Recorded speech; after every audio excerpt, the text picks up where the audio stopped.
बहुत देर से लेन देन की बात नहीं हुई है और जब तक लेन देन की बात नहीं होगी तब तक कार्यक्रम में मजा भी नहीं आता। अब ये बताओ, यहां से जाने के बाद कौन व्यक्ति क्या क्या देके जाएगा, तय किए क्या? मैं एक वाक्य सम्राट अशोक, बोधिसत्व सम्राट अशोक के समय की घटना बताना चाहता हूं। बहुत से लोग आंदोलन के मूवमेंट को बोलते कि भंते जी हमने फलाना फलाना इतना राशि इतना दान दिए, हमने बुद्ध धर्म के लिए इतना खर्चा किए, इतना पोस्टर छापे, इतना पम्पलेट बांटे, गांव गांव घूमे, शायद हमने जितना खर्चा नहीं किए होंगे उससे ज्यादा कोई नहीं किया होगा, उससे ज्यादा हमने किए। क्या वो दायक है? दायक समझते क्या? दायक दाता। अब दायक दाता भी नहीं समझ पा रहे होंगे तो मैं एक वाक्य पूछता हूं, क्या आप सभी बुद्ध धर्म के उत्तराधिकारी है या नहीं? ये बताइए। नहीं है? नहीं है? आपने है बोले। माइक गिर गया, माइक। मैं ये कहता हूं, आप लोग थोड़ा थोड़ा इधर हो जाओ। बुद्ध धर्म का वही उत्तराधिकारी होता है। ये वाक्य सम्राट अशोक के गुरु मोगली पुत्र तिष्य, जब उन्होंने 84,000 स्तूप बनाए तो वो अपने गुरु के पास में गए कि गुरुवर मेरा बुद्ध धर्म में कितना योगदान। 84,000 स्तूप बनाने वाले के प्रति उनके गुरु ने कहा कि आपका बुद्ध धर्म में क्षणिक भर भी योगदान नहीं। वो चक्रवर्ती सम्राट थे, वो जान गए और उन्होंने अपने पुत्र अपनी पुत्री को संघ को दान दिया। जो अपने पुत्र अपनी पुत्री को संघ में दान देता है वही बुद्ध धर्म का सच्चा उत्तराधिकारी होता है। ये जितने काश्य वस्त्रधारी हैं, इनके माता पिता, इनके पूर्वज ही बुद्ध धर्म के उत्तराधिकारी हैं। अगर आपको लगता है कि विश्व में बौद्ध धर्म फैलना चाहिए, वो सम्राट अशोक चक्रवर्ती सम्राट थे, वो जानते थे कि भौतिक वस्तु से बनी हुई चीजें ढाई जा सकती है, गिराई जा सकती है, नष्ट हो सकती है।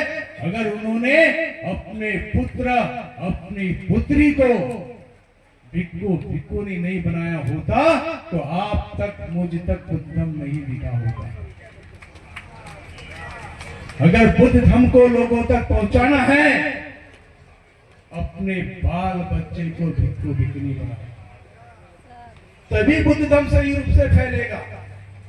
आपने इतिहास में पढ़ा भी होगा बुद्ध धर्म के पतन का कारण। समय को अभाव को देखकर मैं सम्राट अशोक के समय की कहानी बताता हूं, ध्यान से सुनिएगा। सम्राट अशोक जब कलिंग का युद्ध लड़ने के पश्चात वो आंतरिक तौर पर दुखी थे। रक्त रंजिश को देखकर वो दुखी हो गए, क्योंकि उन्होंने अपना लक्ष्य बनाया था कि पूरे एशिया में साम्राज्य को स्थापित करना। वो जानते थे कि पूरे एशिया में साम्राज्य स्थापित करने के लिए तलवार के बल पर ही हो सकती है, इसलिए उन्होंने उस मार्ग को अपनाया। लेकिन कलिंग युद्ध के पश्चात वो जीत कर भी हंस नहीं पाए। खुश नहीं हो पाए कि उन्हें कितना बड़ा साम्राज्य मिला। एक दिन यहाँ तक कि उन्होंने, कहा जाता इतिहास में, अपने 99 भाइयों का हत्या करने वाला हत्यारा था सम्राट अशोक।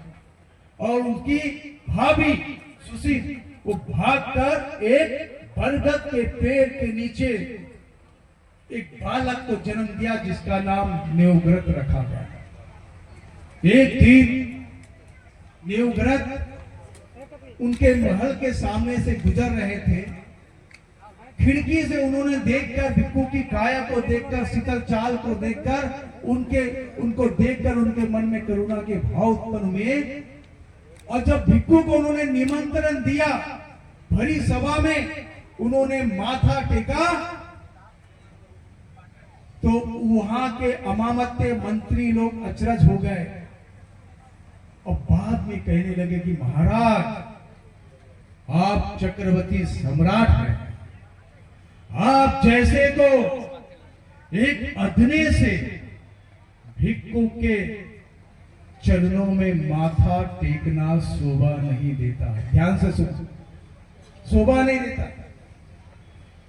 तो फिर चक्रवर्ती सम्राट थे, हर चीज बोलकर नहीं होता। उन्होंने कहा कि एक मानव का सर लेकर आओ और 2-3 जानवर का सर लेकर आओ। चक्रवर्ती सम्राट थे, राजमहल में मानव का सर, जानवर का सर लेकर आए और चक्रवर्ती सम्राट ने कहा कि अब जाओ, इसे जाकर जहां चौराया है, बाजार है, वहां बेच आओ। उस सर को लेकर गए और चौराहे में बेचने लग गए। जानवर का सर बिक गया, मानव का सर नहीं बिका। लोग उसको घृणित नजरों से देखने लगे, उसके सामने झुकने लगे। इस तरह का दृश्य उन्होंने देखा और जब बेचने गया तो वो लौट कर आया और कहते कि महाराज, मानव का सर नहीं बिका लेकिन सारे जानवरों का सर बिक गया।